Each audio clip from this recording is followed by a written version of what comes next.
Mamimili nga pala kami ngayon ng isusuot ni Clau at ni Zoe sa Christmas party nila. Maraming ang pagpipilian dito at magaganda, aesthetic yung mga design kaya natagalan kami. Sa wakas nga ay nakapili na rin sila ng gusto nila at pumila na rin kami. Pumunta nga rin pala kami sa night market para bumili ng merienda. Umuwi na nga rin kami at inabot na kami ng gabi, full moon pala ngayon.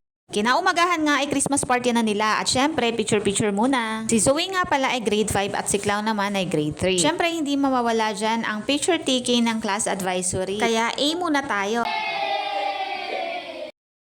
Sinimulan na rin pala ni Ma'am Beverly na magpalaro ng Group Into Yourselves game. Sobrang nag-i-enjoy nga ang mga bata.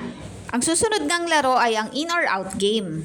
Dito nga ay nanalo na si Clau kaya nakakuha na siya ng kanyang prize. Pagkatapos nga ay pinaupo na sila ni Ma'am Beverly para mabigyan naman yung ibang hindi nakakuha ng premyo. Maya-maya pa itinawag ako ni Ate Zoe para pumunta naman sa grade 5. Nagsimula na rin pala silang mag-TikTok para sa kanilang program.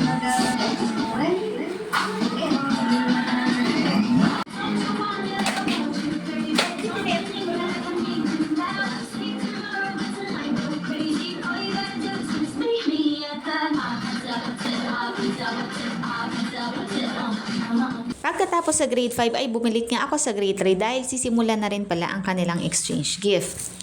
Ang nabunot nga pala ni Clau ay si Giovanni at eto nga pala yung nakuha niyang gift. Worth 100 pesos nga mga mare yung kanilang exchange gift at agad naman binuksan ni Clau yung regalong nakuha niya. Bench baby cologne nga pala yung nakuha ni Clau.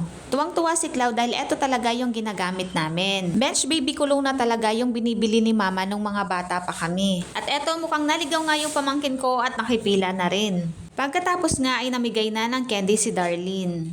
Pagkatapos nga nito ay umuwi na rin kami. Pagka-uwi nga ay binuksan na rin ni ate ang nabunot niya. Ayun lang, salamat sa panonood.